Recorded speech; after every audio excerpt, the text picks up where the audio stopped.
हम सब लोग इस सत्संग कथा के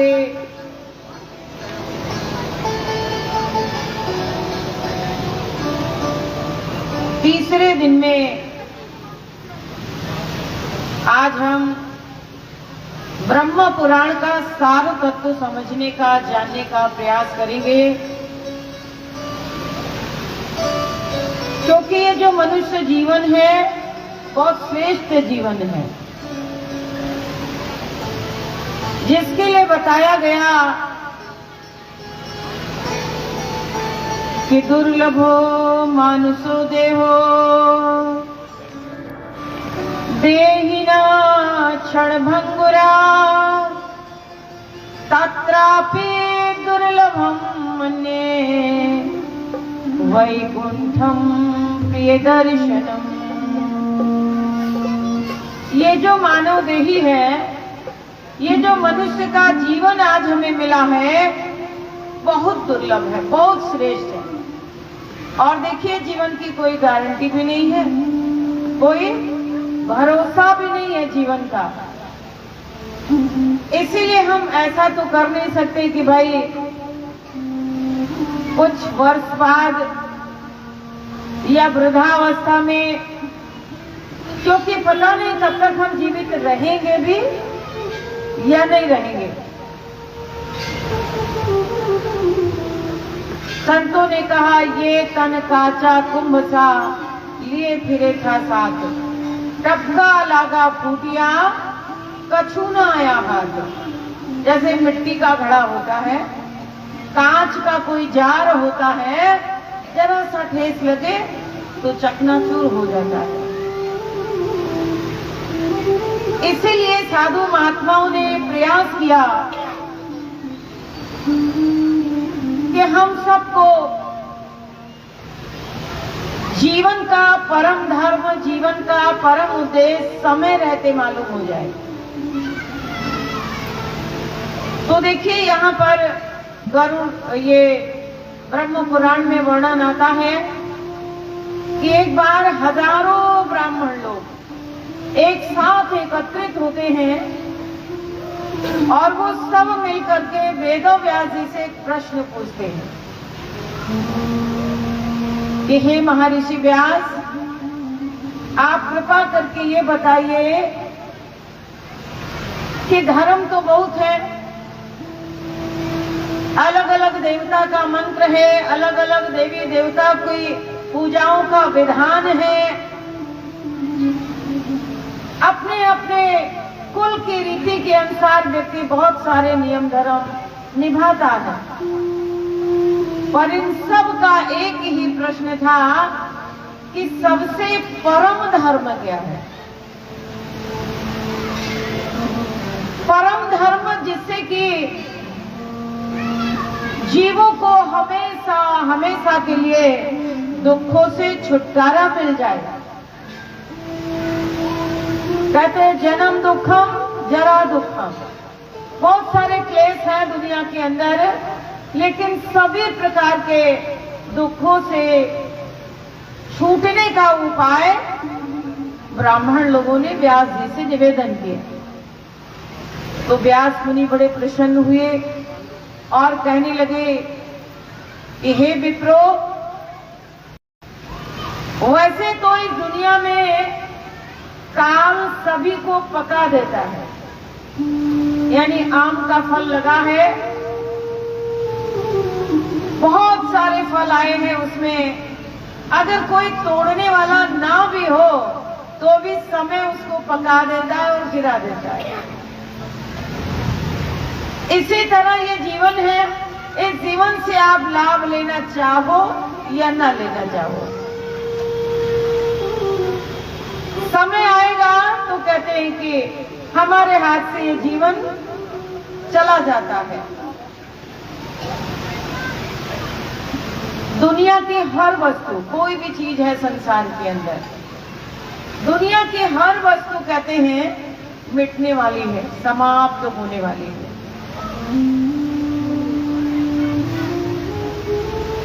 एक बार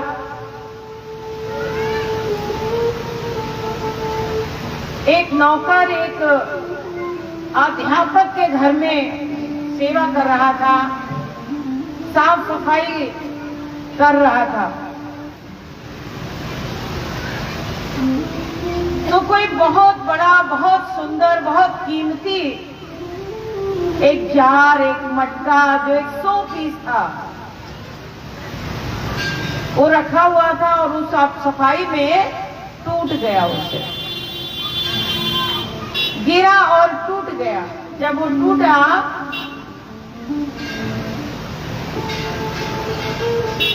तो वो अध्यापक बड़े नाराज हो गए, बहुत ज्यादा गुस्से में आ गए कि तुझे इसकी कीमत का अंदाजा है, कितना कीमती था, कितना दुर्लभ पीस था ये, और तूने जो है बड़ी असावधानी के साथ इसको गिरा दिया। तो वो नौकर कहता है, सर जी, वर्षों से मैंने आपके यहाँ सेवा किया है, हर दिन तो मैं कोई चीज नहीं तोड़ता हूँ, गिराता हूँ, आज भूल हो गई, एक चीज गिर गई, तो आप इतना क्यों नाराज हो रहे हैं? आपको क्षमाशील होना चाहिए और समझना चाहिए कि चीजें टूटने के लिए होती हैं। तो मास्टर कहते हैं, बेटा तूने बात तो बड़ी अच्छी कही है, लेकिन तू भी याद रखना, जीवन में बहुत चीजें टूटेंगी, जीवन में, है ना, लंबे जीवन है तेरा, बहुत चीजें बिछुड़ती रहती, टूटती रहती है ना। तो कहते पर तू टूटना नहीं, तू बिखरने जाना, ये सब तो होता रहेगा जीवन के अंदर। जैसे आज तू मुझे समझा रहा है इस जार के लिए, इस 100 पीस के लिए, इसी तरह तुम सब भी अपने जीवन के अंदर, क्योंकि हम कहाँ मृत्यु लोक के वासी हैं, हम भगवान विष्णु जी जहाँ रहते हैं उस लोक को क्या कहा जाता है? विष्णु लोक, शिवलोक, ब्रह्मलोक, है ना, गोलोक, जहाँ ये महान पुरुष बसते हैं, ये परमेश्वर निवास करते हैं, वो बड़ा जो है सुंदर सुंदर नाम दिए गए हैं उसे। और अपन लोग जहाँ रहते हैं, ये कौन सा लोक है? मृत्यु लोक। तो इस मृत्यु लोक में अमर होने की आशा व्यर्थ है। चाहे जितनी प्रोटीन खाओ, विटामिन खाओ, चाहे जितना फल खाओ, दूध पियो, लेकिन डमना में नू किवे भरोसा, आया आया ना आया ना आया। इन श्वासों की कोई गारंटी नहीं है। तो यहाँ वेदव्यास जी कहते हैं, काल सभी को पकाता है, यानी हर वस्तु को काल नष्ट कर देता है। कच्चा अनाज हो, बोरियों में, ड्रमों में रहता है, सीलन लग जाती है, कीटाणु हो जाते हैं, देखभाल ना हो तो नष्ट हो जाता है। पका भोजन तो 2 ही दिन चलता है, ज्यादा नहीं चलता है। आजकल गर्मी में तो बाहर रखा तो सुबह का बनाया हुआ शाम को भी खराब हो जाता है। इस तरह हर वस्तु को काल नष्ट करता रहता है। मनुष्य निर्माण करता रहता है और काल नष्ट करता रहता है। पर कहते एक वस्तु ऐसी है जहां काल भी पकाया जाता है। अब ऐसी कौन सी चीज होगी? दिमाग लगाओ, सोचो कि जहां काल भी नष्ट किया जा सकता है, यानी काल की भी वहां जो है चलती नहीं है, काल स्वयं भी वहां पर समाप्त हो जाता है, यानी उस वस्तु को वो नष्ट नहीं कर पाता है। तो वो कौन सी चीज है? वो है कालों का काल, महाकाल, परमेश्वर भगवान। और ऐसे भगवान, ऐसे परमेश्वर कहीं दूर भी नहीं है, बहुत पास है, हमारे सबसे निकट है हमारे। लेकिन अपनी अज्ञानता के कारण हम उन्हें पहचान नहीं पाते। उसी अज्ञानता का क्षय करने के लिए उसी अज्ञान को नाश करने के लिए ऐसे सत्संग की, ऐसे प्रवचन की, ऐसे ज्ञान की आवश्यकता होती है जीवन में। तो देखिए, व्यास जी कहते हैं कि ऐसी महान जो परमेश्वर की शक्ति है, आत्मा के रूप में हम सब में वो मौजूद है, और उस महान आत्मा का दर्शन ज्ञान की आंख से होता है। इन आंखों से नहीं होता है, ज्ञान नेत्रों के द्वारा उस प्रभु को जाना जा सकता है।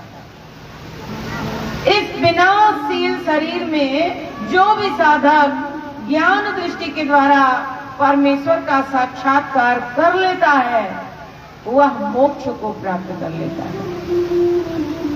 मोक्ष क्या है? जैसे गंगा जिसे आप पानी लेके आते हैं, तीर्थों में जाते हैं तो लोग गंगा जल लाते हैं, यमुना जल लाते हैं, चाहे वो 1 लीटर हो चाहे 10 लीटर हो, भले ही 20-25 लीटर भी हो, तो भी उसको आप क्या कहोगे? गंगा जल। उसे कोई गंगा जी कहेगा क्या? कोई उसे गंगा नदी कहेगा क्या? नहीं। क्यों नहीं कहेगा? क्योंकि भले ही 25 लीटर हो चाहे 50 लीटर हो, लेकिन उसका एक नाप है, तोल है ना? उसकी एक दायरा है, उसकी एक लिमिट है। लेकिन जो गंगा यमुना मैया है, वहां अनलिमिटेड पानी है, अथाह जल है उसके अंदर। तो इसी तरह वो भगवान, वो परमेश्वर जो हम सब के हृदयों में समाये हुए हैं, हम सब के मन मंदिर में प्रभु बैठे हुए हैं, लेकिन हम एक दूसरे को भगवान नहीं कहते हैं। क्यों नहीं कहते हैं? क्योंकि हमारे अंदर क्रोध है, लोभ है, ईर्ष्या है, द्वेष है, अहंकार है, ये दुर्गुण है। एक लिमिट में है हम, शरीर की एक अपनी मर्यादा है, उसमें बने हुए हैं हम, इसीलिए हमें एक दूसरे को भगवान नहीं कहते हैं। लेकिन वो जैसे कि वही गंगा जल जो कैन में है, वही गंगा जल जो बोतल में है, जो कैन में है, अब उसे वापस आप अगर गंगा जी में उड़ेल दें, डाल दे जाके, अब वो क्या बन गया? गंगा जी बन गया, है ना?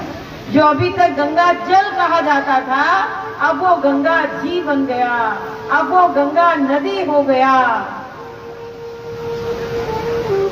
तो इसी तरह से उस भगवान की शक्ति को, इसी तरह उस परमेश्वर की शक्ति को जो हम सब के हृदयों में है, जिसे रामायण में कहा कि ईश्वर अंश जीव अभी नासी,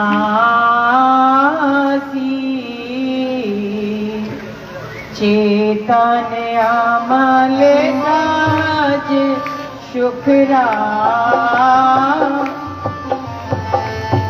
सो माया बस भया गुसाई, बंधे पीर मल